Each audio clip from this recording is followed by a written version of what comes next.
It's hard to believe now that this peaceful place was once a centre of political and military power. Many know little about Tullyhogue Fort on a hillside near Stewartstown, or its role in a war 400 years ago between the English and the Irish. This was a place of ritual, one of the most important on the island of Ireland. It was here that the Kings of Ulster came to be crowned, and that meant the O'Neills, the most important and powerful family of its day. The ceremony was carried out on a huge stone seat called Leac, made up of a large boulder with supporting slabs at the side and to the rear. And when the English came at the start of the 1600s to quell the Irish rebellion, that seat was smashed and scattered, a sign that the days of the Irish chieftain were all but over. This is a scale model of that coronation seat, and this is Hugh O'Neill, the last chieftain crowned on it. He'd been a loyal subject of Queen Elizabeth, but rose against the English when his lands and influence were threatened. Next week, an archaeological dig starts at the fort, which Hugh O'Neill's descendants hope may provide more information about the coronation chair. Dan, how are you? Pleased to meet you. At Tullyhogue, I meet Dan O'Neill, current head of the clan, and Tony McCance of Cookstown Council, which is helping to coordinate the dig.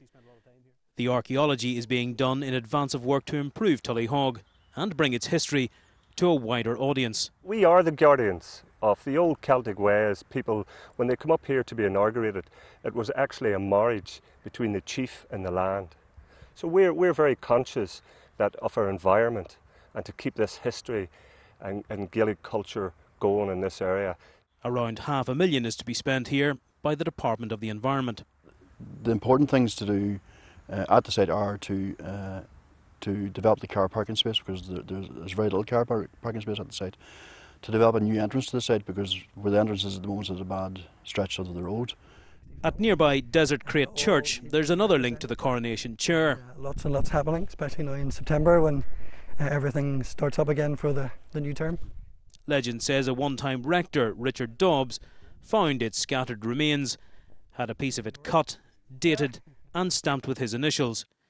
It now forms the keystone over the entrance. Richard Dobbs, the rector at the time, found the stone perhaps 100 and something years after the stone was broken up. So I think there's a fair chance it might be the real deal. On military maps from the period, the coronation seat is shown on a downslope near the fort. Dan O'Neill believes this protruding rock is where it stood. Archaeologists will seek to establish whether the boulder was once part of Leac, the king's seat.